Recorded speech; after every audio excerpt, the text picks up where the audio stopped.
Welcome to Ballotpedia's Daily Brew, your nonpartisan and unbiased source for political news. Today is April 22nd, and here are today's top stories. The final round of elementary and secondary school emergency relief ESSER fund grants, which provided $190 billion in COVID-19 relief funding to schools, is set to expire in September 2024.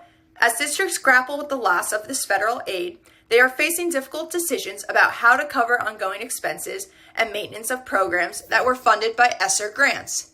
Some districts have announced staff and teacher layoffs due to losing ESSER funds.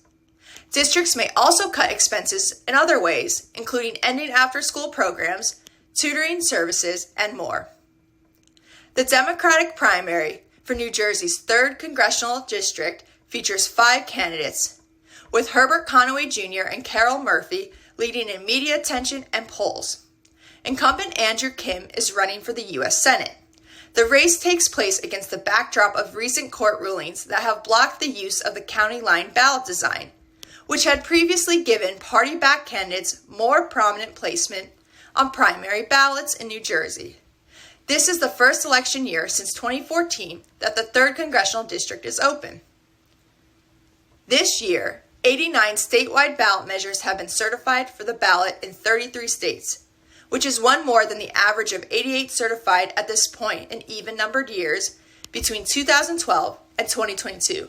Voters in Hawaii joined those in California in deciding a constitutional amendment related to same-sex marriage in November 2024.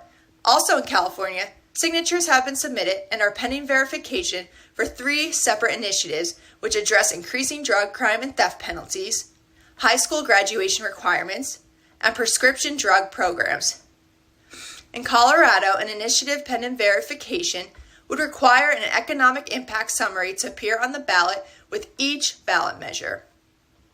In Massachusetts, 7 indirect ballot initiatives will appear before the legislature. In Massachusetts, initiated state statutes are indirect, meaning the legislature has the option to pass the initiative outright.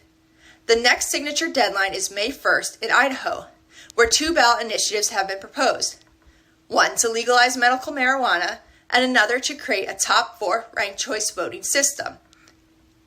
Subscribe for free to Ballotpedia's Daily Brew to get these stories delivered to your inbox, or click the link in our bio to read online.